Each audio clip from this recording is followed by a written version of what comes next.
কলম্বো টেস্টে শ্রীলঙ্কার বিপক্ষে দ্বিতীয় ইনিংসে ব্যাটিং বিপর্যয়ে পড়েছে বাংলাদেশ। তৃতীয় দিন শেষে পিছিয়ে 96 রানে। সিংহলীজ স্পোর্টস ক্লাব গ্রাউন্ডে বাংলাদেশের প্রথম ইনিংসের জবাবে 458 রান তোলে লঙ্কানরা। দ্বিতীয় ইনিংসে 115 রান তুলতেই 6 উইকেট হারিয়েছে সফরকারীরা। আগের দিনের 2 উইকেটে 290 রান নিয়ে মাঠে নামে স্বাগতিক দুই ব্যাটসম্যান প্রথম নিসাঙ্কা ও প্রভাত জয়সুরিয়া। দলীয় 305 রানে জুটি ভাঙেন স্পিনার তাইজুল। দ্বিতীয় দিনে সেঞ্চুরিপূর্ণ নিসাঙ্কার ইনিংস থেমে যায় 158-তে। গলে ড্র হওয়া সিরিজের প্রথম টেস্টের প্রথম ইনিংসে 187 রান করেছিলেন নিসাঙ্কা।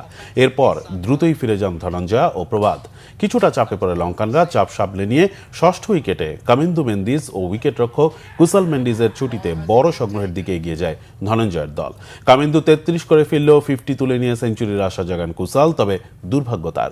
84-তে কাটা পড়েন রান আউটে। বাকি ব্যাটসম্যানদের দ্রুত সাজঘরে ফিরলে 458-তে অল আউট হয় শ্রীলঙ্কা।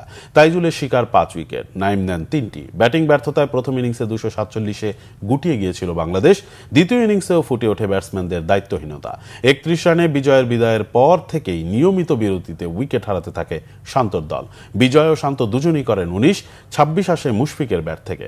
13 রানে অপরাজিত আছেন লিটন দাস। ব্যাটিং ব্যর্থতায় 6 উইকেট হারিয়ে এই টেস্টে পরাজয়ের শঙ্কায় বাংলাদেশ।